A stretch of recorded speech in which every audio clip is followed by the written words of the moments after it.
Hello everyone, আশা করি তোমরা সবাই খুব ভালো আছো। আমরাও ভালো আছি। আমি আর রোদ্দুর এখন একটু বেশিই খুশিতে আছি, কারণ আমি আছি আমার বাবা মায়ের কাছে আর রোদ্দুর আছে ওর দাদু দিদুনের কাছে। আনন্দে ছেলের নাচ দেখো সকালে যখন বেরিয়েছি। আমার দিকে তাকিয়ে একটু মাথায় হাত দিয়ে কোথায় যাচ্ছ? হ্যাঁ, মামা বাড়ি। খুব মজা। ঠিক আছে, চলো। এখন আমি ভয়েস ওভারটা দিচ্ছি, আর আমাদের এখানে প্রচণ্ড বৃষ্টি হচ্ছে, তো সেই জন্য তোমরা বৃষ্টির আওয়াজটা পাবে। প্লিজ একটু অ্যাডজাস্ট করে নিও। টিকিট কাটতে চলে গেছে আগে, তাহলে আমরা এখন পুজিক করে যাবো। তো রোদ্দুর ট্রেনে চড়তে ভীষণ পছন্দ করে, তাই না? রোজ ট্রেন দেখে আর বায়না করে। ফাইনালি আজকে আমরা যাচ্ছি। তুমি খুশি তো?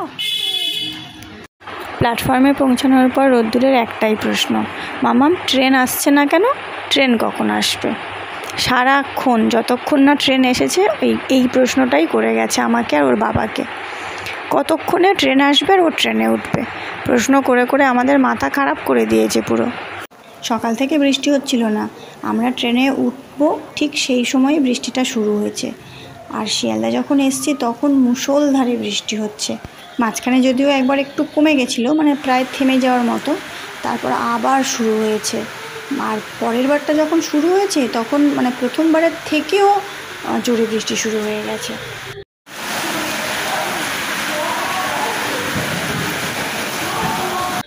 এত বৃষ্টি হচ্ছিল যে রোদ্দুরের টি শার্টটা ভিজে গেছিলো।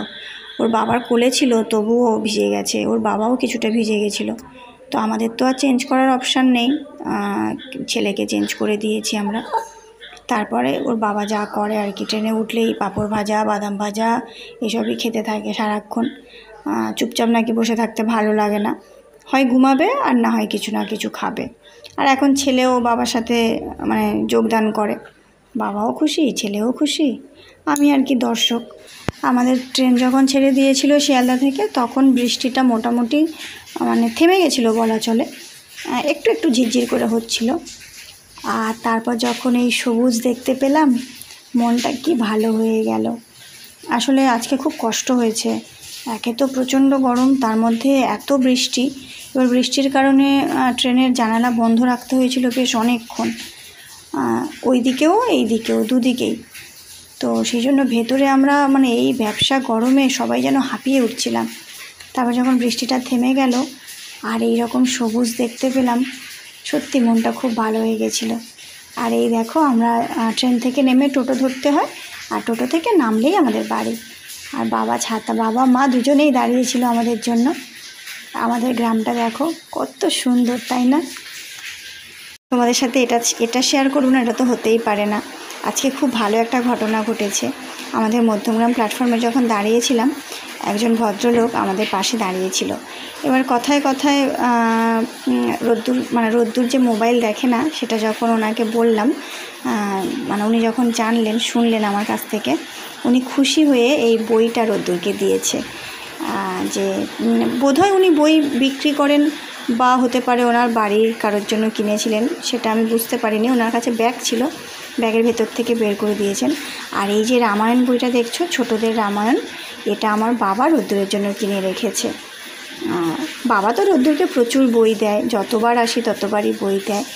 এবারের জন্য এই বইটা কিনেছে নাতির জন্য। আর এই দেখো, ছেলে আমার বইটা পেয়ে কী খুশি। ওই যে ভদ্রলোক যে বইটা দিয়েছেন, সেই বইটা নিয়েই বসে গেছে, এসেই কালার করতে শুরু করে দিয়েছে। তো তোমাদের কেমন লাগলো ভিডিওটা অবশ্যই জানিও। সবাই ভালো থেকো, আবার দেখা হবে নতুন কোনো ভিডিওতে। টাটা।